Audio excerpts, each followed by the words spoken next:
Hello friends, welcome back again to your channel walk with me. তো friends, আমরা Lucy পোয়েমসের যে সিরিজটা করছিলাম তার অলরেডি 4টে লুসি পোয়েম আমরা করে ফেলেছি।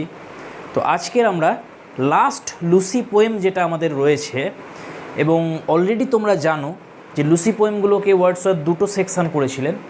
একটা সেকশানে রেখেছিলেন পোয়েমস ফাউন্ডেড অন অ্যাফেকশান, আর দ্বিতীয় সেকশানটা হচ্ছে পোয়েমস অন ইমাজিনেশান। তো অ্যাফেকশান সেকশানে 3টে লুসি পোয়েম ছিল আর ইমাজিনেশানের 2টো। তো আমরা 4টে করে ফেলেছি। লাস্ট যেটা আজকে আমাদের 3 years she grew in sun and shower, এই কবিতাটা ইমাজিনেশানের সেকশানের 2 নম্বর। অর্থাৎ লুসি পোয়েমের যে সিরিজ, লেখার যে সিরিজ, সেটার 4 নম্বর, আমাদের ভিডিওর লাস্ট অর্থাৎ 5 নম্বর, এবং ইমাজিনেশান সেকশানের 2 নম্বর। তো চলো লুসি পোয়েমস আজকে আমরা শেষ করে দেবো এখানেই। এই কবিতাটা করি। যতগুলো লুসি পোয়েম আমরা দেখেছি তার মধ্যে এটাই সবথেকে বড়। দেখতে পাচ্ছ এখানে 42টা লাইন আছে টোটাল। যদিও আমরা প্রত্যেকটা লাইনই পড়ব এবং বাংলা অর্থ তোমাদের করে দেবো, ব্যাখ্যাও করে দেবো, শব্দের ব্যাখ্যা করব, ফিগার অফ স্পিচও আমরা এখানে জানবো, সব কিছুই ডিটেলস আলোচনা করব। সেন্ট্রাল থিম যেটা রয়েছে কবিতাটা সেটাও আমি তোমাদের বলে দেবো। অবশ্যই তোমরা সাথে থাকবে। আশা করছি এই ভিডিওটার পর এই কবিতাটার কনসেপ্ট সম্পূর্ণরূপে ক্লিয়ার হয়ে যাবে তোমাদের। যদি এই ভিডিওর পরেও তোমাদের কোনো সন্দেহ থাকে কনসেপ্ট নিয়ে, তাহলে অবশ্যই তোমরা কমেন্ট করবে। তো ফ্রেন্ডস, চলো যেভাবে আমরা অন্যান্য কবিতাগুলো পড়ি সেভাবেই আগে আমরা দেখে নিই যে কিছু তথ্য আমরা এই কবিতাটা থেকে দেখে নিই। কবিতাটা কম্পোজড হয়েছিল কবে? 1798। কোথায়? জার্মানির হার্চ ফরেস্ট বলে একটা জায়গা, সেখানেই এই কবিতাটা লিখেছিলেন ওয়ার্ডসওয়ার্থ। পাবলিশড হয়েছিল কবে কবিতাটা? এই কাব্যগ্রন্থটা তোমরা অলরেডি মুখস্থ করে ফেলেছো। লিরিক্যাল ব্যালাডসের 2nd এডিশন 1800-তে বেরিয়েছিল। সেই এডিশনে লিরিক্যাল ব্যালাডসে এই কবিতাটা ইনক্লুডেড ছিল। এটা কি ধরনের কবিতা? টাইপ যদি আসে কি লিখবে তোমরা? অবশ্যই লিরিক। এবার লিরিক তো অনেক ধরনের হয়, তাহলে লুসি পোয়েমগুলো বিগত 4টে কবিতা পড়ে তোমরা অবশ্যই বুঝে গেছো প্রত্যেকে যে এগুলো লিরিক।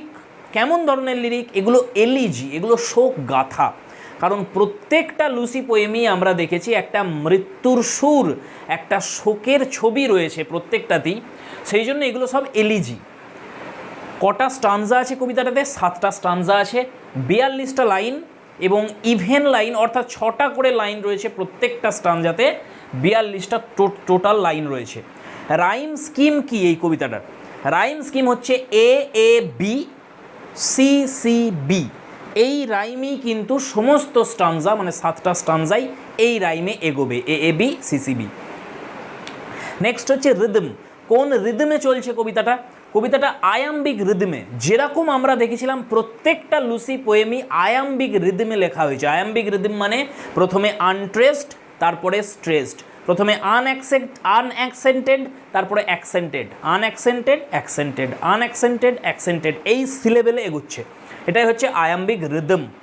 কি মিটারে লেখা হয়েছে? ঠিক আগের কবিতার মতন এটাও টেট্রামিটার আছে এবং ট্রাইমিটার আছে। ক্লিয়ার হয়ে গেছে? অর্থাৎ 4টে করে ফুট আছে, আবার 3টে করেও আছে। তো টেট্রামিটার আর ট্রাইমিটার।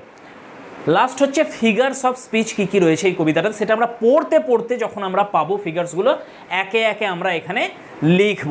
যদি কোনো ফিগার্স অফ স্পিচ বাদ পড়ে যায় তখন সেটা তোমরা কমেন্টে লিখবে অবশ্যই।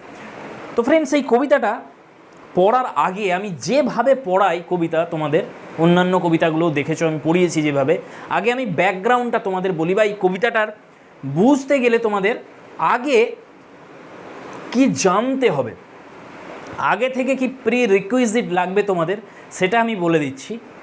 ফ্রেন্ডস, এই কবিতাটা নেচারকে নিয়ে লেখা হয়েছে। তো নেচার বেসড যেহেতু, তাহলে সর্বপ্রথম আমাদের জানতে হবে যে হোয়াট ইজ নেচার। নেচার বলতে অ্যাকচুয়ালি কি বুঝি আমরা? ফ্রেন্ডস, এটা তোমরা ভাবো আগে যে আমরা প্রকৃতি বলি কাকে, প্রকৃতি জিনিসটা কি আসলে। তো ফ্রেন্ডস, প্রকৃতি হচ্ছে আর কিছুই না, nature is a composite of opposites. বিপরীত ধর্মী বিভিন্ন গুণের সমন্বয় হচ্ছে নেচার। তোমরা যদি একটু ভালো করে খেয়াল করো দেখতে পাবে যে এই প্রকৃতিতে সবসময় বিপরীত বৈশিষ্ট্য এক জায়গায় হয়েছে, আর কিছুই না। তাকিয়ে দেখো, এখন কি, এখন দিন, দিনের শেষে কি আসবে ফ্রেন্ডস? রাত আসবে। তাহলে দেখতে পাচ্ছ এই যে দিনের যে আলোর যে উজ্জ্বলতা রয়েছে, এটার পরেই কিন্তু রাত্রির ঘুটঘুটে অন্ধকার আসে। তাহলে দেখো দিন আর রাত এখানে অপোজিট এক জায়গায় হয়েছে, এবং দিন রাত মিলিয়ে হচ্ছে কিন্তু এক একটা 24 ঘন্টার দিন। তোমরা দেখতে পাচ্ছ যে যেমন সূর্যের প্রখর তাপ রয়েছে আকাশে, চাঁদের তেমন স্নিগ্ধ জ্যোৎস্নাও রয়েছে একই সাথে। তাহলে এখানেও আমরা অপোজিট দেখতে পাচ্ছি। গ্রীষ্মের তীব্র দাবদাহ যেরকম আমরা দেখি, বর্ষার তেমনই মধুর বর্ষণও আমরা দেখতে পাই, সিক্ত করে দেয় আমাদের। যেমন খরা আসে প্রকৃতিতে, দুঃখ নিয়ে আসে, বেদনা নিয়ে আসে, তেমনই কিন্তু আবার শস্য শ্যামলা জমিও আমরা দেখতে পাই, যা পুষ্টি নিয়ে আসে, সমৃদ্ধি নিয়ে আসে, প্রসপেরিটি নিয়ে আসে আমাদের জীবনে। যেমনভাবে প্রকৃতির মধ্যে আমরা দেখতে পাই সিংহের হিংস্র গর্জন, তেমনভাবে আমরা কিন্তু কোকিলের মিষ্টি গানও শুনতে পাই। যেমনভাবে আমরা দেখি প্রাণের স্পন্দন রয়েছে প্রকৃতির মধ্যে, সেই একইভাবে আমরা কিন্তু জড় পদার্থের যে নিশ্চলতা রয়েছে সেটাও দেখতে পাই।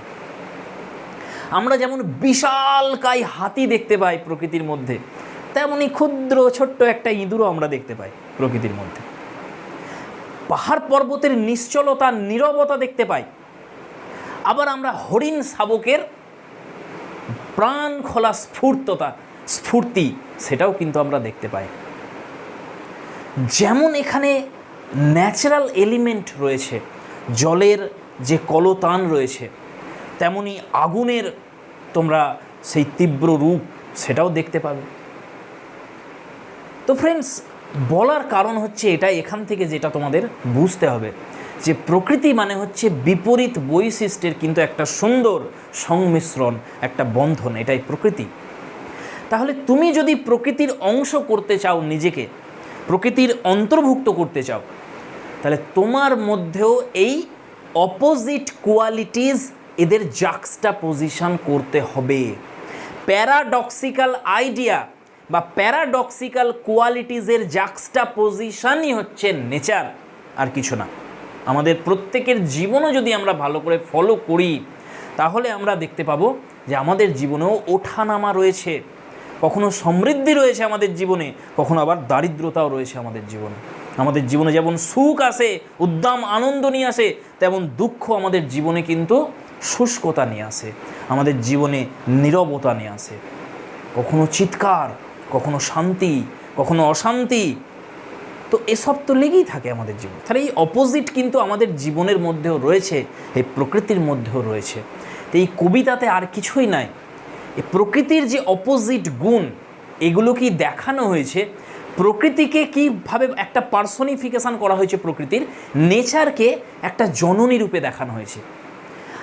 আর একটা চরিত্রের এখানে আগমন ঘটেছে, যেটা আমরা সবাই জানি, যেগুলো লুসি পোয়েম। লুসি নামে একটি ছোট্ট মেয়ের এখানে পার্সনিফিকেশান করা হয়েছে, একটা মেয়ের ক্যারেক্টারকে দেখানো হয়েছে, যাকে প্রকৃতি একজন মাতৃরূপে তাকে পালন করছে, তার শৈশব থেকে তাকে যৌবনে নিয়ে যাচ্ছে, তাকে পরিণত করছে, তাকে নিজের মতন করে গড়ে তুলছে। তো এই যে প্রকৃতি, এই যে মাদার নেচার, এই যে জননী, তার যে কোমলতা, তার যে স্নেহময়ী রূপ, সেটা যেমন দেখানো হয়েছে, সেই স্নেহময়ী রূপ দিয়ে, তার কোমলতা দিয়ে, তার কারুণ্য দিয়ে, তার প্রেম দিয়ে সে লুসিকে যেমনভাবে তৈরি করছে, ঠিক একই রূপে একজন শাসনকর্ত্রী শিক্ষিকা হিসেবেও দেখতে পাচ্ছি আমরা তাকে। একজন শিক্ষিকা যে খুব কঠোর শিক্ষা দেওয়ার জন্য, সেটা আমরা দেখতে পাচ্ছি। তোমরা যদি পার্সনিফিকেশান নাও করো, তাহলে প্রকৃতির রূপ যদি তোমরা দেখো, কখনো প্রকৃতি কত শান্ত থাকে, কত স্নিগ্ধ থাকে, আবার যখন ঝড় ওঠে তখন দেখো উদ্দাম হয়ে ওঠে প্রকৃতি, দুর্দান্ত হয়ে ওঠে। তাহলে প্রকৃতির মধ্যে এই যে ঝড় উঠছে কখনো, তাহলে প্রকৃতি কন্ট্রোল হারায়, কখনো কখনো উদ্দাম হয়ে ওঠে, প্রবল হয়ে ওঠে। কিন্তু আবার প্রকৃতি নিজেকে কন্ট্রোল করতেও জানে, ডিসিপ্লিন জানে প্রকৃতি। তারপরেই ডিসিপ্লিন নেমে আসে, সে কন্ট্রোল করে, তাকে নীরবতা নেমে আসে, নিস্তব্ধতা নেমে আসে তারপরে। তো এই জিনিসগুলো প্রকৃতি একজন মা হিসেবে তার সন্তানের ভিতরে এই গুণগুলোকে দিচ্ছে। এই জিনিসটাই আমরা এই যে আমাদের শেষ লুসি পোয়েম এটাতে দেখব। তো ফ্রেন্ডস, সেন্ট্রাল আইডিয়াটা তোমরা বুঝতে পেরেছো, ব্যাকগ্রাউন্ডটা বুঝতে পেরেছো। এরপরে আমরা যেটা তোমরা বুঝে নিয়েছো এটাই অনেক। তো এবার আমরা দেখব, কবিতাটা পড়বো। প্রথমে কবিতাটা পড়ার সঙ্গে সঙ্গে কিন্তু আমরা এটার বঙ্গানুবাদও করব, বাংলাতেও আমি তোমাদের বলতে থাকবো। দেখো কি বলছে, প্রথম স্টানজা পড়ি আগে আমরা। 3 years she grew in sun and shower. Then nature said, a lovelier flower on earth was never sown. This child I to myself will take. She shall be mine, and I will make a lady of my own. গোটা কবিতা জুড়ে hyper বেটানের ছড়াছড়ি আছে। তো এই hyper বেটানগুলোকে যদি decode তোমরা না করতে পারো তাহলে কবিতাটার মিনিং তৈরি করা একটু মুশকিল হবে। তো প্রথম ফিগারস অফ স্পিচেই আমরা হাইপার বেটান দেখতে পেয়েছি। ফ্রেন্ডস, হাইপার বেটান জিনিসটা কি? হাইপার বেটান হচ্ছে apparent disorder of grammatical structure, আর কিছু নয়। গ্রামারের যে স্ট্রাকচার হয় সেন্টেন্সের, সেটাকে একটু এদিক ওদিক করে দেবে। যেমন আমরা জেনারেলি জানি যে সেন্টেন্সের যে স্ট্রাকচার হয় ইংলিশ ল্যাঙ্গুয়েজে, সেটা হচ্ছে প্রথমে সাবজেক্ট বসে, তারপরে ভার্ব বসে, তারপরে আদার ওয়ার্ডস বসে। কিন্তু যদি তুমি দেখতে পাও যে আগে আদার ওয়ার্ডস বসে আছে, তারপরে সাবজেক্ট বসে আছে, অথবা আদার ওয়ার্ডসের পরে ভার্ব বসে আছে, তারপরে সাবজেক্ট, তার মানে অর্ডারটাকে এরা চেঞ্জ করছে। তো বেশিরভাগ কবিতাতেই এই হাইপার বেটান আমরা দেখতে পাই। এই কবিতাতেও আছে, আমরা দেখতে পাচ্ছি। প্রথমেই আমরা এখানে দেখতে পেলাম যে 3 years সি গ্রিউ করেছে। আসলে লেখা উচিত ছিল যে she grew in sun and shower for 3 years, এটা লেখা উচিত ছিল। তো এখানে একটু ঘুরিয়ে দিয়েছে। তাহলে আমরা বাংলাটা করিনি যে অ্যাকচুয়ালি কি বলছে এখানে। 3 দীর্ঘ বছর সে বেড়ে উঠেছিল, গ্রীষ্ম বর্ষা সব কিছু পেরিয়ে। তাহলে আমরা এইভাবে বাংলাটা করবো। নাহলে এক্স্যাক্টলি বাংলাটা যদি আমি exactly word by word literal Bangla বলে দিই তাহলে সুন্দর লাগবে না এটাকে। তাহলে সেই মেয়েটা 3 বছর, দীর্ঘ বছর ধরে 3 বছরের গ্রীষ্ম সে কাটিয়েছে, 3 বছরের বর্ষা সে কাটিয়েছে এবং বড় হয়ে উঠেছে সে। দেন নেচার সেড, এবং তারপরে প্রকৃতি তাকে বলছে। তাহলে দেখো, নেচারের এন ক্যাপিটাল করা আছে, মানে এখান থেকে আমরা নিশ্চিত যে প্রকৃতিকে পার্সনিফাই করেছে। তাহলে পার্সনিফিকেশন আমরা দ্বিতীয় ফিগার অফ স্পিচ পেয়ে গেছি। প্রকৃতি কি করছে? প্রকৃতি বলছে, কি বলছে? A lovelier flower on earth was never sown. প্রকৃতি বলছে এই মেয়েটির মতন এত সুন্দর একটা ফুল এর আগে কখনো ফোটেনি। সোন মানে হচ্ছে ক্রিয়েটেড, সোন মানে বর্ন। এর আগে কখনো এত সুন্দর ফুল ফোটেনি এই পৃথিবীতে। অর্থাৎ এই যে ফুটফুটে একটা মেয়ে জন্ম নিয়েছে, তার সৌন্দর্যে প্রকৃতি নিজেই মুগ্ধ। সে বলছে এত সুন্দর ফুল এর আগে কখনো ফোটেনি এখানে। তো এইখানে 3 নম্বর ফিগার অফ স্পিচ আমরা পেয়ে যাচ্ছি। ফ্রেন্ড দেখো, এখানে লুসিকে যদিও নাম আসেনি, তবু আমরা তো এখানে নিশ্চিত যে সি প্রোনাউন দেখে এটা লুসির কথাই বলা হচ্ছে। তাহলে লুসিকে এখানে একটা ফুলের সঙ্গে তুলনা করা হয়েছে। সে হচ্ছে লাভলিয়ার, সমস্ত ফুলের থেকে সে ভালো, সুন্দর ফুল। এর আগের কবিতাতেও আমরা দেখেছি যে লুসিকে বারবার ভায়োলেটের সঙ্গে আমরা দেখেছি তুলনা করা হয়েছিল। ভায়োলেট একটা ফুল, তাহলে বারবার রোজের সঙ্গে তুলনা করেছে, গোলাপ। তাহলে এই লুসিকে ফুলের সঙ্গে তুলনা আমরা দেখেছি করা হয়েছে। তাহলে এই যে তুলনা হচ্ছে এটাকে বলা হয় মেটাফোর। তাহলে তৃতীয় ফিগার অফ স্পিচ আমরা পেলাম মেটাফোর। লুসিকে তুলনা করা হয়েছে একটা ফুলের সাথে। This child I to myself will take, hyperbaton আছে। অর্থাৎ এই সেন্টেন্সটা লেখা উচিত ছিল যে I will take this child to myself. এখানে ঘুরিয়ে দিয়েছে গ্রামাটিক্যাল অর্ডারটা। নেচার মানে প্রকৃতি কি বলছে যে এই ছোট্ট মেয়েটিকে আমি নিজের করে নেব। শি শ্যাল বি মাইন, সে আমার হবে, and I will make a lady of my own, এবং আমি এই শিশুটিকে একটা প্রাপ্তবয়স্ক পূর্ণবয়স্ক একটা সুন্দর নারীতে পরিণত করব, তৈরি করে নেব নিজের মতো করে, নিজের মতো করে আমি তাকে তৈরি করে নেব। তো ফ্রেন্ডস, এখানে একটা জিনিস তোমরা লক্ষ্য করছো যে গ্রামারের স্ট্রাকচার চেঞ্জ করা হয়েছে, সঠিক, অবশ্যই গ্রামাটিক্যাল স্ট্রাকচার চেঞ্জ করেছে, এবং বারবার খেয়াল করবে এই কবিতাতে যেখানে যেখানে উইল ভার্ব বসার কথা সেখানে সেখানে লেখক শ্যাল ইউজ করছেন। খেয়াল করো, দেখো এখানে কি ওয়ার্ড আছে, শি। তাহলে সি, এই যে প্রোনাউনটা, এই সি এর সাথে কি বসে? সবাই জানি আমরা উইল বসবে, সি এর সাথে কোনোদিন শ্যাল বসবে না, কিন্তু কবি বসাচ্ছেন কি? শ্যাল বসাচ্ছেন। এটার কারণ কি?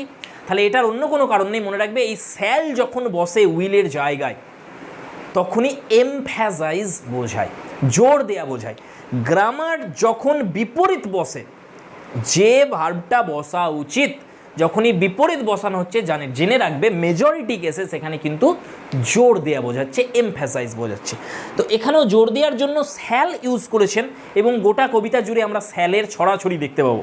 তো এখানে জোর দিচ্ছে প্রকৃতি যে অবশ্যই এই যে শিশুটা, এর থেকে সুন্দর ফুল আর কখনো ফোটেইনি, তাই এই ফুলটা আমার, এই শিশুটা আমার, আমি একে নিজের কাছে নিয়ে রাখবো এবং আমি নিজের হাতে একে তৈরি করব একটা শিশু থেকে একটা পূর্ণবয়স্ক নারীতে, একটা কুঁড়ি থেকে একটা পূর্ণাঙ্গ ফুলে। তো প্রথমের যে স্টানজা, আশা করছি আর কোনো সমস্যা নেই তোমাদের এর মানে বুঝতে। এখানে কোনো শক্ত শব্দও নেই, একটাই ওয়ার্ড আছে, শোন, SOWN, এই ওয়ার্ডটাই আছে কেবলমাত্র। এটার মানে জেনে রাখো বর্ন অথবা ক্রিয়েটেড, এটা জেনে রাখবে।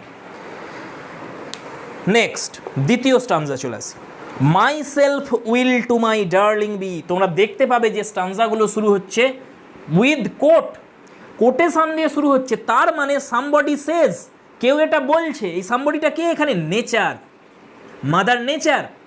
নেচার এখানে এই কথাগুলো বলছে, যা কিছু আমরা একদম দেখতে পাবো যে এই কবিতাটার 6 নম্বর স্টানজার শেষের দিক পর্যন্ত সমস্ত কথা নেচার বলছে।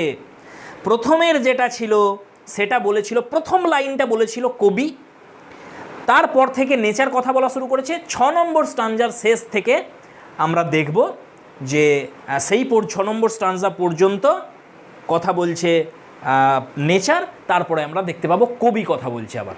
বেশ, তো দ্বিতীয় স্টানজা দেখো, মাই সেলফ মানে আই মাই সেলফ। কবিতার মিনিং বুঝতে ফ্রেন্ডস প্রবলেম হয়, কারণ এই ওয়ার্ডগুলো ঠিকঠাক সাজানো থাকে না গ্রামাটিক্যাল অর্ডারে। ওই জন্য প্রোজের মানে আমরা খুব সহজে বুঝতে পারি, কারণ প্রোজের একটা ওয়ার্ড ধরো তোমরা মিনিং জানো না, ডিকশনারি খুলেও মানে দেখে নিতে পারবে। কিন্তু কবিতার ক্ষেত্রে এরকম হয় না, হয়তো শব্দগুলো চেনা কিন্তু তাও তুমি মানে বানাতে পারছো না, কারণ গ্রামাটিক্যাল স্ট্রাকচার কিছু গন্ডগোল থাকে, কিছু শব্দ উজ্জ থাকে, সেই জন্য ধরতে পারি না। তো এটা অ্যাকচুয়ালি আই মাই সেলফ আছে, আমি নিজে। নেচার বলছে যে আমি নিজে, will to my darling be. দেখো সেম জিনিস হচ্ছে, মানে এখানে আয়ের সঙ্গে তো স্যাল হওয়ার কথা, এখানে উইল করে দিচ্ছে, মানে ঠিক বিপরীতটা হচ্ছে, অর্থাৎ জোর দিচ্ছে এখানে কবি। বলছে যে আমি নিজে কি করব? Be both law and impulse to my darling. ঘুরিয়ে নাও লাইনটাকে, নাহলে মেলাতে পারবে না। এখানে লেখা আছে myself will to my darling be both law and impulse. তুমি এটাকে বানিয়ে নাও, I myself will be both law and impulse to my darling. আমি নিজেই আমার সেই প্রিয় মেয়ের জন্য আমি নিজেই ল হব এবং আমি নিজেই ইম্পালস হব। এটা কি বলতে চাইছে? ল আর ইম্পালস দুটো ওয়ার্ড আছে, ল আর ইম্পালস। ফ্রেন্ডস এটাও হচ্ছে দেখো প্যারাডক্সের জাক্সটাপোজিশন হয়েছে। প্যারাডক্সিক্যাল ওয়ার্ড মানে হচ্ছে অপোজিট মিনিং করছে যে দুটো ওয়ার্ড, এদের জাক্সটাপোজিশন হচ্ছে, এদের একসাথে বসাচ্ছে। ইম্পালস মানে কি বোঝায়? ইম্পালস হচ্ছে ইন্সপিরেশন বোঝায়, ইম্পালস মানে এক্সাইটমেন্ট বোঝায়, উদ্দামতা বোঝায়, লাগাম ছাড়া কিছু বোঝায়। কোনো কিছু করতে কাউকে তুমি উৎসাহ দিচ্ছ, অর্থাৎ বারুদে আগুন দিচ্ছ, এটা ইম্পালস। আর ল কখন আসবে? ল মানে হচ্ছে ডিসিপ্লিন, অন্য কিছু না। ল হচ্ছে ডিসিপ্লিন, আর ইম্পালস হচ্ছে এক্সাইটমেন্ট। তাহলে এখানে প্রকৃতি বলছে যে আমি নিজে স্বয়ং আমার সেই মেয়ের জন্য আমি ইম্পালস হব, মানে আমি তার জন্য ইন্সপিরেশন হব, আবার আমি তাকে ডিসিপ্লিন শেখাবো, আমি তাকে কন্ট্রোল করা শেখাবো, মানে আমি কন্ট্রোল করাও তাকে শেখাবো, আবার উৎসাহও দেবো তাকে। তাহলে এবার প্রশ্ন হচ্ছে কিসের জন্য উৎসাহ দেবে আর কোন জিনিসটা কন্ট্রোল করাবে? তাহলে উৎসাহ দেবে তাকে ভালো গুণ যেগুলো তার মধ্যে রয়েছে সেগুলো যাতে বাড়ে, বৃদ্ধিপ্রাপ্ত হয়, অর্থাৎ গুড কন্ডাক্ট, মরাল টিচিং, এইগুলোর জন্য লুসিকে সে ইম্পালস দেবে, ইন্সপিরেশন জাগাবে, এক্সাইট করবে। আর কন্ট্রোল করতে বলবে লুসিকে কোনটা? যেটা হচ্ছে bad deeds, immoral behaviour, impurity of mind, এই সব জিনিসগুলো লুসিকে কন্ট্রোল করতে শেখাবে। তাহলে আবেগ, যেটা ইমোশন প্রচুর পরিমাণে থাকে, সেটাও কন্ট্রোল করা শেখাবে, ডিসিপ্লিন। তাহলে নেচারের মধ্যে যে বিপরীত গুণগুলো থাকে, আগেই আমি তোমাদের বলেছি প্রথমেই, সেই বিপরীত গুণ লুসির মধ্যেও প্রকৃতি স্বয়ং লুসির মধ্যে প্রবেশ করাতে চাইছে। তাহলে প্রকৃতির মধ্যে আমি তোমাদের বলেছিলাম প্রকৃতি যেমন ঝড় তুলতে জানে, ঝড় তোলা এখানে ইম্পালস, তেমনভাবেই সেই ঝড় থামাতেও জানে প্রকৃতি। অর্থাৎ এইখানে যে ডিসিপ্লিনিং পাওয়ার রয়েছে নেচারের, সেটা লুসির মধ্যেও প্রকৃতি মা হিসেবে এবং শিক্ষিকা হিসেবে সেটা দিয়ে দিচ্ছে। তো এটা ক্লিয়ার হয়ে গেছে। নেক্সট দেখবো আমরা, and with me the girl in rock and plain, in earth and heaven, in glade and bower shall feel an overseeing power to kindle or restrain. একই জিনিস বলেছে এখানে, একটু বাড়িয়ে দিয়েছে। কি বলছে? যে এই যে আমার মেয়ে লুসি, যাকে আমি নিয়ে নিয়েছি আমার নিজের করে, সেই মেয়ে এই বিশ্ব সংসারের সর্বত্র। ফ্রেন্ডস, একটা জিনিস তোমরা দেখবে যে আমরা যখন সর্বত্র বোঝাই তখন আমরা বিপরীত আইডিয়া বলি। দেখবে আমরা বলি তুই যেখানেই লুকাস, পৃথিবীতে বা স্বর্গে, স্বর্গে বা মর্তে, তুই যেখানেই লুকাস আমি তোকে খুঁজে বার করব, ডাঙায় বা জলে। দেখবে আমরা সবসময় বিপরীতগুলো বলি, পৃথিবীতে বা স্বর্গে, ডাঙাতে বা জলে, সবসময় আমরা অপোজিটগুলো বলি। তার মানে আমি বোঝাতে চাইছি সর্বত্র, সব কিছু। তাহলে সব কিছু মানে নেচার। তাহলে নেচার বোঝানোর জন্য আমরা কিভাবে কথা বলি? অপোজিট দিয়ে কথা বলি। তাহলে এখানেও একই জিনিস নেচার বলতে চাইছে যে লুসি যেখানেই যাক, লুসি পৃথিবীতেই থাকুক আর্থ, লুসি স্বর্গেই থাকুক হেভেন, লুসি রকে থাকুক, রক মানে পাহাড়, অথবা লুসি কোথায় থাকুক? সমতল ভূমিতে, ল্যান্ডেই থাকুক। এখানে কি শব্দ ব্যবহার করেছে?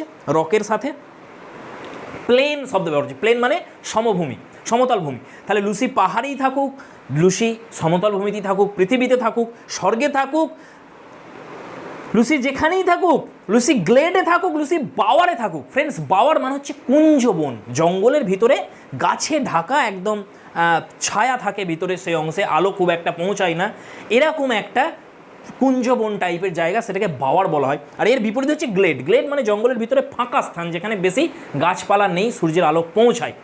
তাহলে লুসি সেই কুঞ্জবনেই থাকুক অথবা লুসি ফাঁকা শূন্য স্থানেই থাকুক, লুসি যেখানেই থাকুক, সে আমার উপস্থিতি অনুভব করবে, নেচারের উপস্থিতি।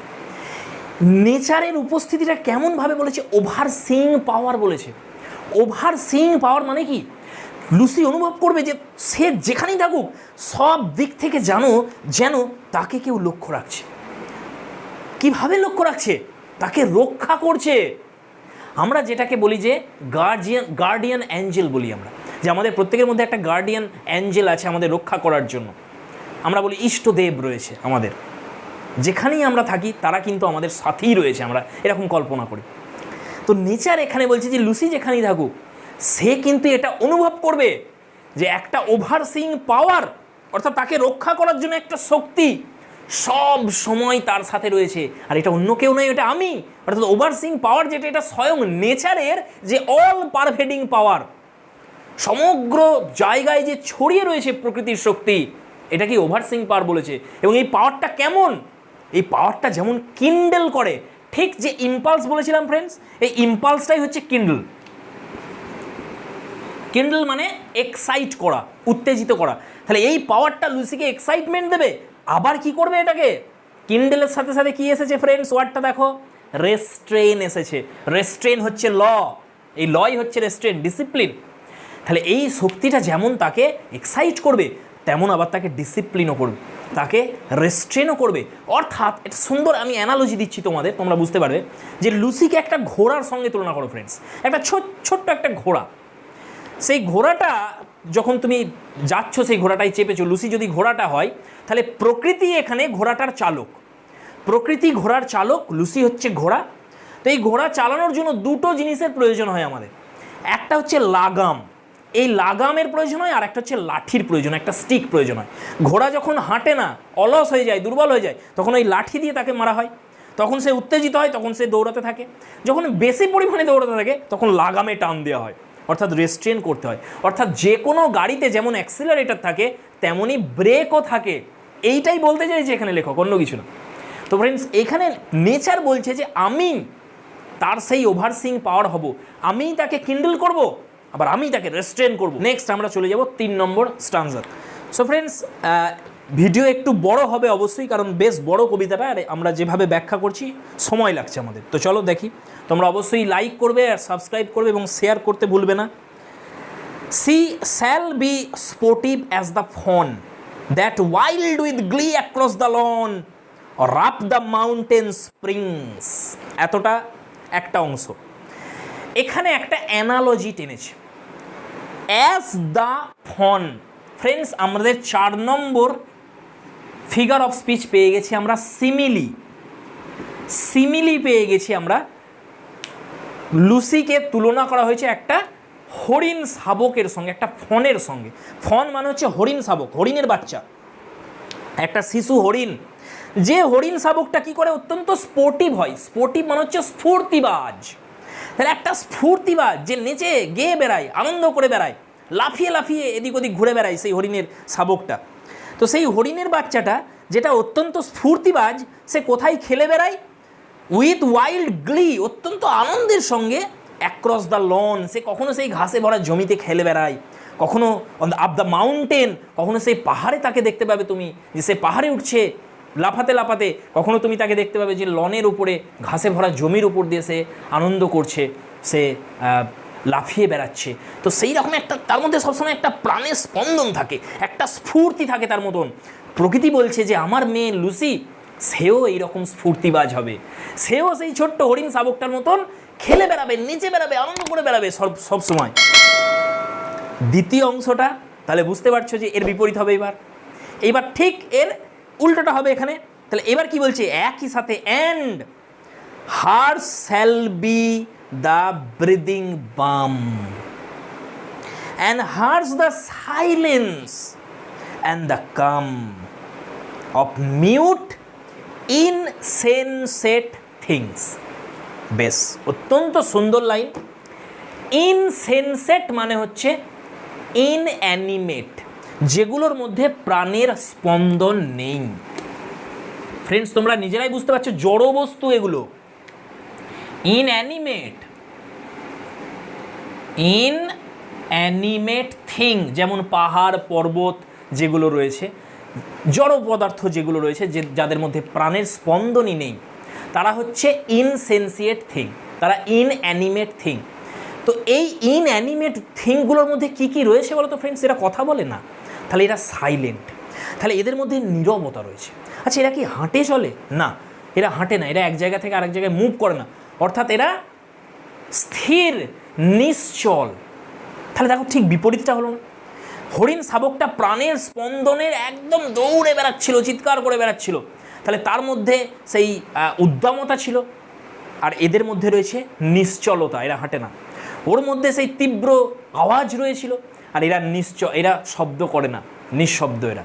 তাহলে বিপরীত। তাহলে প্রকৃতি বলছে যে লুসির মধ্যেও সেই কামনেস থাকবে, সেই তীব্র প্রশান্তি থাকবে, সেই নীরবতা থাকবে সেই জড় পদার্থের, আর প্রাণের যে স্পন্দন তার মধ্যে সেটাও থাকবে। তাহলে প্রাণের স্পন্দন উদ্দামতা থাকবে, আবার জড় পদার্থের নীরবতাও থাকবে তার মধ্যে। এবং লুসির যে ব্রিদিং যেটা হবে, যে নিঃশ্বাস হবে লুসির, সেটা কিসের কাজ করবে? সেটা তীব্র শান্তি, প্রশান্তিদায়ক, উপশমকারী মলমের কাজ করবে। একটা মানুষ যার মধ্যে ক্ষত তৈরি হয়েছে, যে কোনো প্রাণী হতে পারে প্রকৃতির, যে আঘাতপ্রাপ্ত হয়েছে, যার শরীরে ক্ষত হয়েছে, যে বেদনায়, দুঃখে, কষ্টে, যন্ত্রণায় কাতর, লুসির নিঃশ্বাসটা তার শরীরে একটা উপশমকারী মলমের কাজ করবে। যে কাজ প্রকৃতি করে ফ্রেন্ডস, প্রকৃতি কিন্তু অনেক কিছু করতে পারে। তোমরা দেখতে পাবে যে আমরা যারা মানুষ, আমরা অনেক মেডিকেল সায়েন্স আবিষ্কার করেছি এবং অনেক ওষুধপত্র, কত চিকিৎসা পদ্ধতি আমরা আবিষ্কার করেছি। একটু ছিঁড়ে কেটে গেলেও আমরা কত ওষুধ লাগাই। কিন্তু যে সমস্ত যে মনুষ্যতর প্রাণীগুলো রয়েছে, এরা কিভাবে সুস্থ হয়? এরাও তো অসুস্থ হয়। তো এরা সুস্থ কিভাবে হয়? প্রকৃতির দ্বারা। এদের সারিয়ে তোলে স্বয়ং প্রকৃতি। তাহলে প্রকৃতির মধ্যে সেই উপশমকারী শক্তি রয়েছে, আমরা সেটাকে ব্যবহার করতে পারি না। যদি আমরা সায়েন্সের মাধ্যমে অ্যাকচুয়ালি সেটাকেই ব্যবহার করছি, কিন্তু একটু অন্যভাবে, ডাইরেক্টলি আমরা সেটাকে নিতে পারি না। গাছ যেমন ডাইরেক্টলি সূর্যের আলোকে নিয়ে খাবার বানাচ্ছে, আমরা সেটা পারি না, আমরা ডাইরেক্টলি নিতে পারি না। তাহলে এখানে কবি বলছেন, নেচার, প্রকৃতি বলছে যে আমার মধ্যে যে উপশমকারী শক্তি রয়েছে, আমি সেটা লুসির মধ্যে দেব। তাই লুসির যে নিঃশ্বাস, সেটা একটা উপশমকারী মলমের মতো কাজ করবে, একটা ব্রিদিং বামের মতন কাজ করবে। লুসির মধ্যে কত গুণ যেটা নেচারের মধ্যে রয়েছে, সেগুলো নেচার দিয়ে দিচ্ছে তার ভিতরে। ক্লিয়ার হয়ে গেছে? আর আশা করছি কোনো সমস্যা নেই এই স্টান্সাটা। নেক্সট স্টান্সা যাব আমরা। The floating clouds their state shall lend to her. এতটা থেমে যাও, এতটাতে একটা আইডিয়া আছে, আর এরপরই এর বিপরীত আইডিয়া থাকবে। তাহলে প্রথম আইডিয়া কি? দ্য ফ্লোটিং ক্লাউডস, আকাশে যে ভাসমান মেঘগুলো রয়েছে, এখান থেকে দুটো আইডিয়া পাচ্ছি। ভাসমান মেঘ অনেক উঁচুতে থাকে। তাহলে এই যে অনেক উঁচুতে, আমরা এটাকে অ্যাম্বিশন বোঝাচ্ছে, সিম্বলাইজেস অ্যাম্বিশন।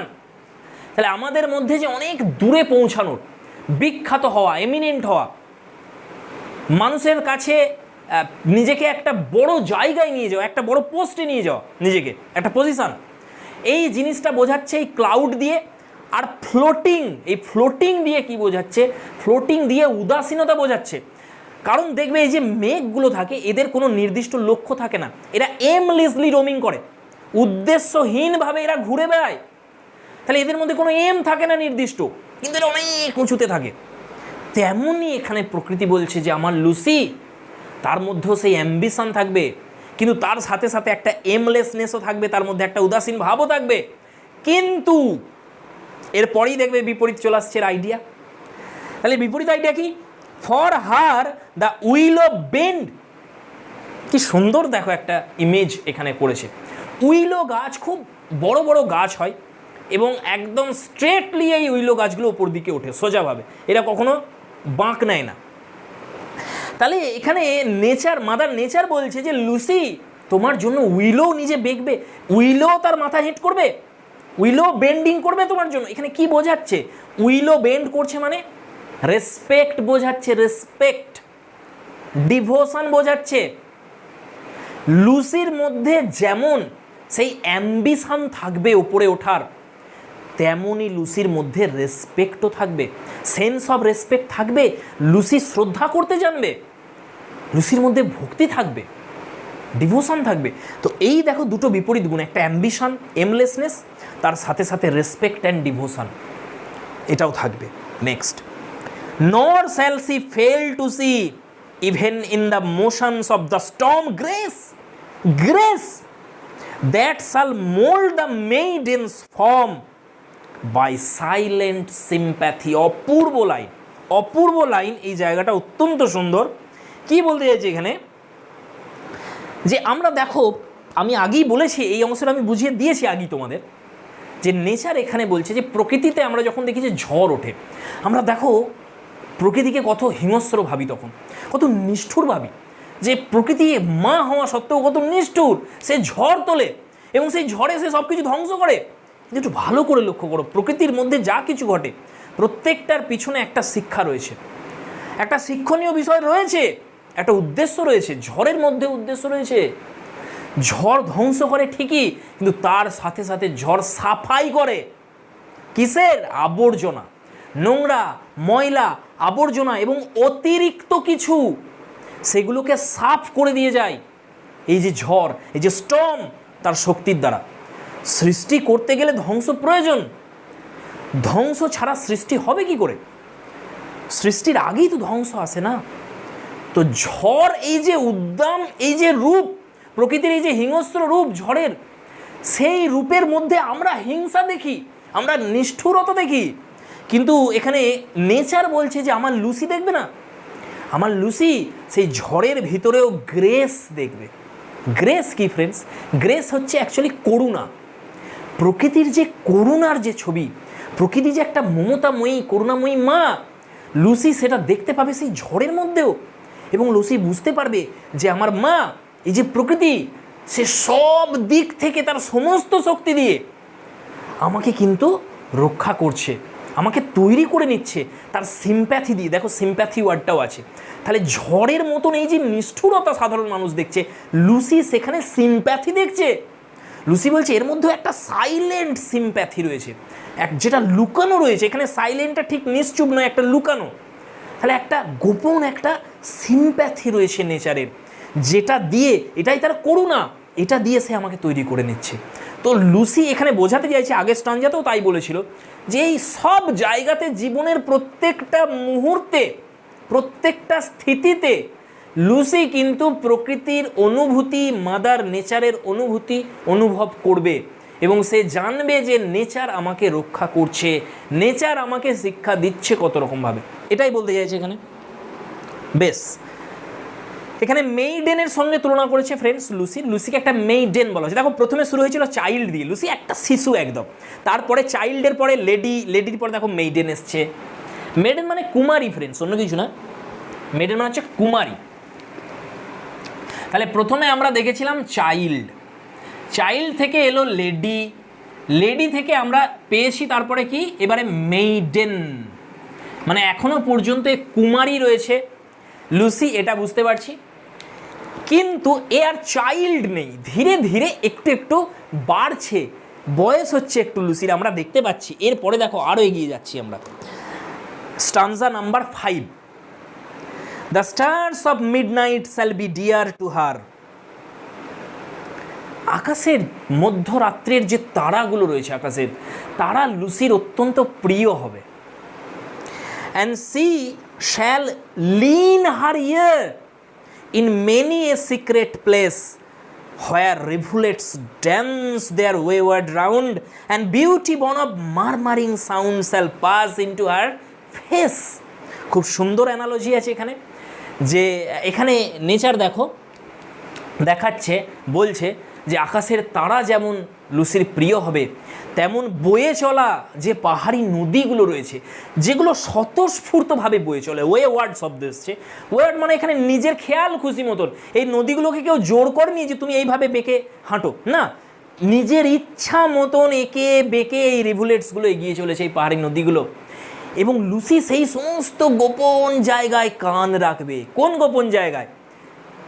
গোপন জায়গা বলতে এখানে যে জায়গাগুলো সচরাচর আমরা যেগুলো খেয়াল করি না, যে শব্দগুলো, যেমন এই যে নদী যখন বয়ে চলে, তার যে প্রাণবন্ত যে একটা শব্দ হয়, কুলু কুলু কুলু কুলু একটা ধ্বনি হয় জলে, সেই ধ্বনি কিন্তু লুসি শুনবে, তুমি আমি না শুনলেও, কারণ লুসি নেচারের সঙ্গে এক হয়ে গেছে। সেই জন্য লুসি কান পাতবে সেই সব জায়গায়, এবং সেই নদীর যে মারমারিং সাউন্ড, যে ধ্বনি, যে শব্দ আসছে সেখান থেকে, সেগুলো কিন্তু শুনবে লুসি। এবং সেই শব্দের যে সৌন্দর্য, এখানে যে শব্দটা ব্যবহার করেছে, beauty born of murmuring sound, শব্দ থেকেও বিউটি আসছে। দেখো কত সুন্দর এনেছে। বিউটি দৃশ্যমান, যেটা দেখা যায়, আর শব্দ যেটা শোনা যায়। তাহলে দুটো ইমেজকে এক জায়গায় করে দিয়েছে, এটাকে সিনথেসিস বলা হয়। তাহলে লেখক এখানে সিনথেসিস ব্যবহার করেছেন ফিগার অফ স্পিচ হিসেবে। তাহলে লুসি বলতে চাইছে ওই যে সাউন্ড, সেই সাউন্ড থেকে যে বিউটি তৈরি হয়েছে, সেই বিউটিটা লুসির ফেসে চলে যাবে, অর্থাৎ লুসির মুখের মধ্যেও সেই আনন্দের আভাস আমরা দেখতে পাবো, এটা বলতে চাইছে এখানে। তাহলে আমরা 5 নম্বর সিনথেসিস পেয়ে গেছি। বেশ, আরও এগিয়ে যাচ্ছি ফ্রেন্ডস আমরা। Number stanza, and vital feelings of delight shall rear her form to stately height.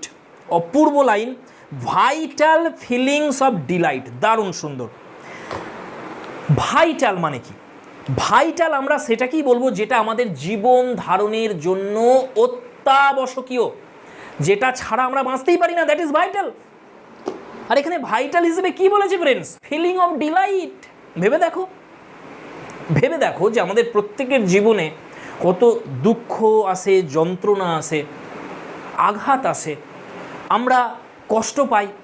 এক এক সময় মনে হয় জীবন এখানেই হয়তো থেমে গেছে, আমরা বিষণ্ণ হই, আমরা পদদলিত হই, কতভাবে আমরা ব্যর্থ হই এবং মনে হয় জীবন এখানে থেমে গেছে হয়তো, কারণ আমাদের জীবনে আনন্দ নেই। সেই সময় আনন্দ হারিয়ে যায় জীবন থেকে, বিষণ্ণতা ভর করে।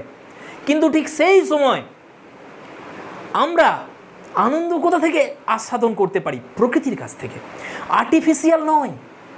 তুমি তোমার জীবনের সব থেকে করুণ পরিস্থিতিতে যে সময় মনে হয় যে আর জীবন রাখাই উচিত না, জীবন রাখার কোনো মানে হয় না, তখন যদি একটু ভালো করে তুমি প্রকৃতির দিকে তাকিয়ে দেখো, কত সুন্দর এই প্রকৃতি দেখতে পাবে। দেখতে পাবে যে ছাগলের ছানাগুলো খেলে বেড়াচ্ছে কত সুন্দর, একটা গাছে পাখি বসে কত সুন্দর গান গাইছে, ছোট্ট ছোট্ট ছেলেগুলো খেলা করছে, কত সুন্দর সবুজ ঘাস হয়ে আছে, কত ছোট্ট ছোট্ট ফুল ফুটে আছে চারিদিকে, বাতাস বইছে সুন্দরভাবে, গাছের পাতা নড়ছে। যে কোনো দৃশ্য প্রকৃতির এই প্রত্যেকটার মধ্যে একটা আনন্দের ভাব রয়েছে, একটা ডিলাইট রয়েছে। প্রকৃতির এই যে আনন্দ, এই অনুভূতি যদি তুমি নিতে পারো, এবং এটা ভাইটাল আমাদের বেঁচে থাকার জন্য, প্রকৃতির মধ্যে আনন্দ রয়েছে। আর এই আনন্দ যদি তোমার হৃদয়ে স্থানান্তরিত হয়, তোমার হৃদয়ে আসতে পারে, তবেই তুমি বাঁচতে পারবে। আমাদের বাঁচার জন্য কেবলমাত্র খাবার, অর্থ, পোশাক এগুলো প্রয়োজনীয় নয়, এর সাথে সাথে আমাদের জীবন ধারণের জন্য আনন্দ লাগে। প্রত্যেকটা মানুষ আনন্দ কি খুঁজছে, আর এই আনন্দ প্রকৃতির মধ্যে রয়েছে, এটাই বলতে চাইছে লেখক এখানে। সো প্রকৃতির মধ্যে যে ফিলিং অফ ডিলাইট রয়েছে সেটা অত্যন্ত ভাইটাল, আর এইটাই লুসির মধ্যে প্রকৃতি দিচ্ছে। তাহলে বেঁচে থাকার রসদ দিচ্ছে লুসিকে নেচার এখানে। আর এই যে বেঁচে থাকার রসদ, এটাই কিন্তু এই লুসির কে কি করবে? একটা ডিভাইন স্ট্যাচারে পৌঁছে দেবে, একটা স্টেটলি হাইটে পৌঁছে দেবে। ফ্রেন্ড, স্টেটলি হাইট বলতে চাইছে এখানে একদম স্বর্গীয় উচ্চতায় পৌঁছে দেবে। সুখ পার্থিব, আনন্দ স্বর্গীয়, এটা মনে রাখবে ফ্রেন্ডস। সুখ, সুখ যেটাকে আমরা বলি, সুখ হচ্ছে পার্থিব এই পৃথিবীর, আর আনন্দ হচ্ছে স্বর্গীয়। কারণ স্বর্গ যাকে বলি আমরা, সেটা একমাত্র আনন্দের স্থান, আনন্দ বিশেষই হচ্ছে স্বর্গ। তাহলে এখানে এই যে লুসির মধ্যে যে ভাইটাল যে ফিলিংস অফ ডিলাইট, সেটাই লুসির স্ট্রাকচার তৈরি করছে। এর আরও গভীর ব্যাখ্যা এরপরে আমরা পাবো, কেন লাইনগুলো ঠিক এই দিকে টেনে নিয়ে যাচ্ছে, যে পৃথিবী থেকে ধীরে ধীরে ধীরে ধীরে আমরা উপর দিকে উঠতে উঠতে এখন স্বর্গে পৌঁছে গেছি, একটা স্টেটলি হাইটে পৌঁছে গেছে লুসি। তার কারণ কি, কোন দিকে ইঙ্গিত যাচ্ছে আমরা ধরবো এক্ষুনি আমরা ধরতে পারবো।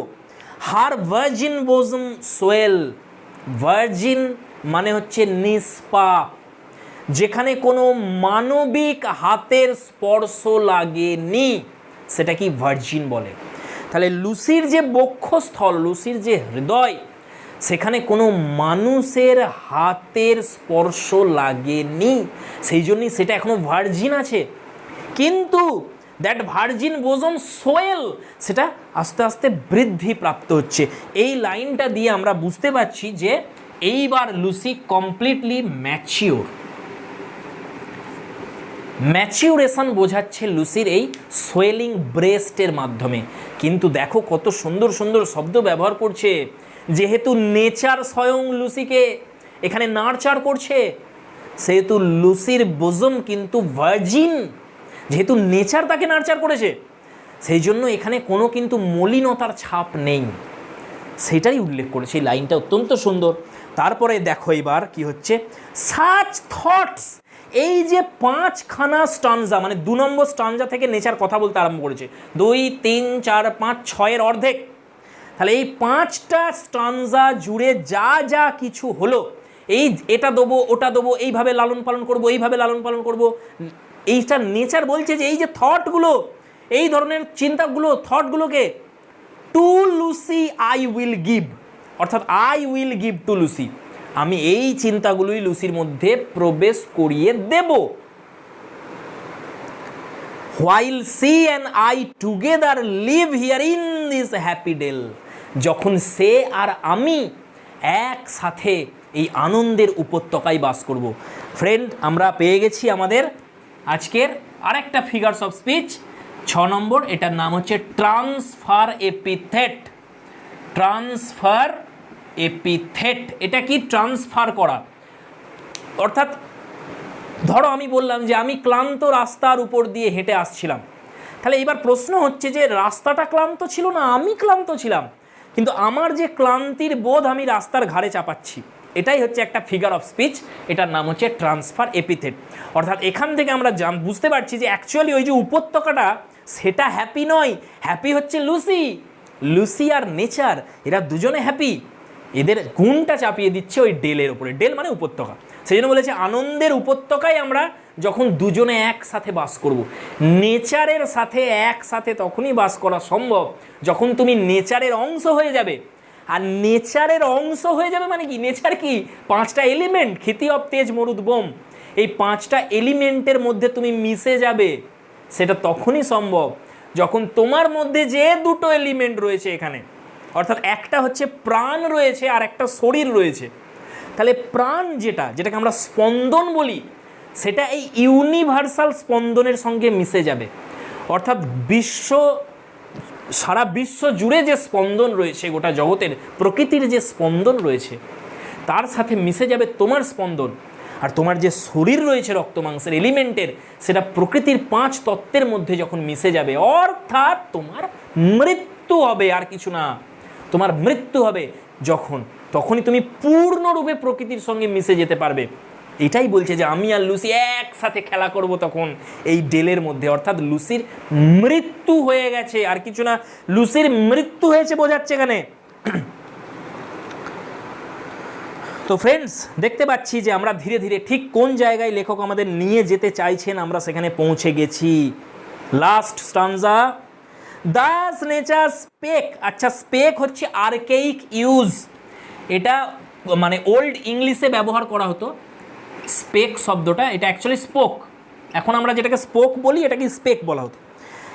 নেচার এই কথা বলল, কি বললো? দা ওয়ার্ক ওয়াজ ডান, আমার কাজ শেষ, আমার কাজ শেষ হয়েছে। কাজ কিসের? লুসিকে তৈরি করা নিজের মতন এবং নিজের অন্তর্ভুক্ত করে নেওয়া। এইবার যে কথাগুলো বলছে এবার লেখক বলছে, অর্থাৎ কবি বলছে, how soon my Lucy's race was run. কবি বলছে যে আমার লুসি, তার যে জীবনের যে দৌড়টা ছিল, এটা কত তাড়াতাড়ি শেষ হয়ে গেল না, কত অল্প সময়ের মধ্যে শেষ হয়ে গেল না। অর্থাৎ লুসি খুব অল্প বয়সে মৃত্যুবরণ করেছে, এটা বলতে চাইছে এখানে। তাহলে লুসির জীবনকে একটা রেসের সঙ্গে তুলনা করছে। কারণ একটা রেস যদি তুমি দেখো, সেই রেসের একটা স্টার্টিং পয়েন্ট থাকে, মিডিল পয়েন্ট থাকে, আবার এন্ড থাকে। মিডিল পয়েন্ট মানে আমি টোটাল রেসিং কোর্সটা বলতে চাইছি, অর্থাৎ শুরু করছে দৌড়, অনেকটা রাস্তা যাচ্ছে, দিয়ে শেষ করছে। তেমনই লুসি জন্মেছিল ফুল হিসেবে, নেচার তাকে তৈরি করেছিল, মৃত্যু ঘটে গেছে। তাহলে একটা রেসের সঙ্গে তুলনা করেছিল লুসির। তো কবি বলছে যে আমার লুসির যে রেসটা, জীবন দৌড়টা, সেটা কত অল্প সময়ের জন্য ছিল, তাই না? সি ডায়েড, এখন তো সে মারা গেছে। অ্যান্ড লেফট টু মি, আর লুসি আমার জন্য কি রেখে গেছে? দিস হিথ, এই পরিত্যক্ত ভূমিটা রেখে গেছে। এখন এই যে জায়গার কথা বলছে, এটা কিন্তু আর এখন আর বাওয়ার বলছে না, এটাকে এখন গ্লেড বলছে না, এটাকে এখন হিথ বলছে কবি। হিথ মানে যেটা পরিত্যক্ত জায়গা। তাহলে লেখক বলছে আমার জন্য এই জমিটা এখন পরিত্যক্ত, লুসি আমার জন্য একটা পরিত্যক্ত জায়গা। পরিত্যক্ত কেন? কারণ লুসি ত্যাগ করেছে এই ভূমিটাকে, সেই জন্য এই পৃথিবী পরিত্যক্ত হয়ে গেছে। তো বলছে এই পরিত্যক্ত জায়গা আমার জন্য সে ছেড়ে গেছে, দিস কাম, এবং এই তীব্র এই যে প্রশান্তি, অ্যান্ড কোয়াইট সিন, এই যে শান্ত পরিবেশ, এই যে দৃশ্য, সব কিছু শান্ত হয়ে গেছে। কেন শান্ত হয়ে গেছে? কারণ সেই হরিণ শাবকের মতন চঞ্চল লুসি আর এখানে নেই। সেই জন্য এটা শান্ত হয়ে গেছে। The memory of what has been. আর আমার সঙ্গে রয়েছে এখন কেবলমাত্র লুসির স্মৃতি, স্মৃতি ছাড়া আর কিছু নেই। And never more will be. আর এই স্মৃতি কখনো ফিরবে না। কেন নেভার শব্দ ব্যবহার করেছে? কারণ আর কখনো ভবিষ্যতে কবি বলছেন যে নেচার নিজের মতন করে আর কাউকে কোনোদিন গড়বে না। কারণ তার একটাই সন্তান ছিল, সে হচ্ছে লুসি, যাকে সে নিজের মতন করে গড়েছিল, নিজের সব গুণাবলী দিয়ে তৈরি করেছিল, যেটা ভবিষ্যতে আর কখনো হবে না। তাই লুসি আর ফিরবে না। তাই আমার যেটা সম্বল এখন সেটা এই পরিত্যক্ত যে হেত আর লুসির মেমোরি। তো ফ্রেন্ডস, এতটাই ছিল আমাদের আজকের কবিতা 3 years she grew in sun and shower। আশা করছি তোমাদের কাছে সেন্ট্রাল কনসেপ্ট ক্লিয়ার হয়ে গেছে। একটা জিনিস মনে রাখবে ফ্রেন্ডস, যে রুসো বলে একজন দার্শনিক ছিলেন, প্রকৃতিবাদী দার্শনিক বলা হয়। তো রুসো বলেছিলেন যে a child who lives in close contact with nature becomes a better person than the one brought up in artificial atmosphere of civilization।